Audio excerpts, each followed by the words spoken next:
है आपत्तिजनक शब्दों के इस्तेमाल का आरोप लग रहा है। दरभंगा से बड़ी खबर मिल रही है। वोटर अधिकार यात्रा के मंच से गाली देने की खबर मिल रही है और देखिए यहाँ पर क्या बोला है। आप देख सकते हैं कि वोटर अधिकार यात्रा के मंच से गाली, हालांकि हमने गाली को बीप कर दिया है, लेकिन यहाँ पर प्रधानमंत्री नरेंद्र मोदी को गाली दी गई है।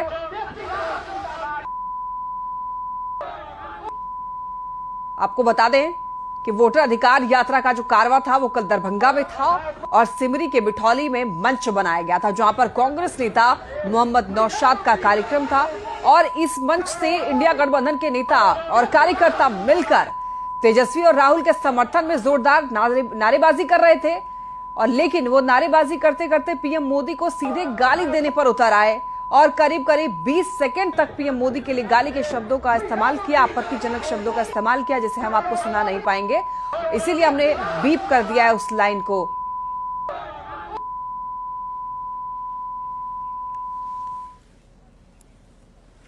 और हमारे साथ बीजेपी प्रवक्ता नीरज कुमार जी जुड़ रहे हैं। नीरज जी, देखिए कार्यक्रम है कांग्रेस का और गाली दी जा रही है प्रधानमंत्री नरेंद्र मोदी को, क्या कहेंगे आप?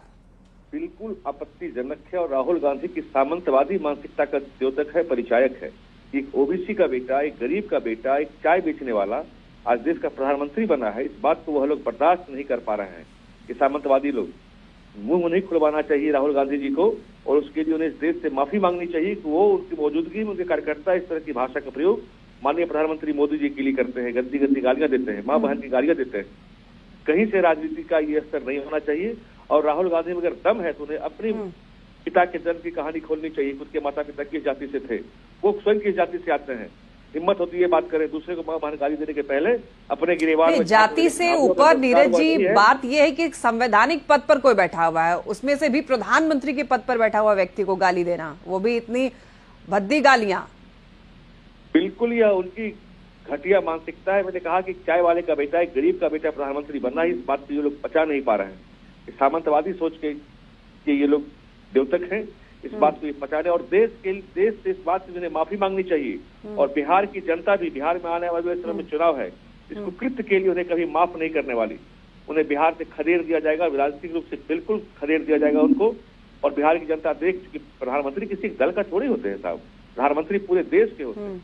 और माननीय प्रधानमंत्री जी का सम्मान पूरा देश और पूरी दुनिया करती है। दुनिया में जहां कहीं भी जाते हैं एक वर्ल्ड लीडर के रूप में माननीय प्रधानमंत्री जी जाने जाते हैं। जो भारत देश पहले कभी पिछले को कहा जाता था, आज दुनिया का नेतृत्व कर रहा है। ऐसे प्रधानमंत्री का इस तरह से अपमान करना बिल्कुल अशोभनीय है और क्षमा के काबिल बिल्कुल भी नहीं है। बिहार इसके कभी कांग्रेस पार्टी को क्षमा नहीं करेगा। आप बने रहिए।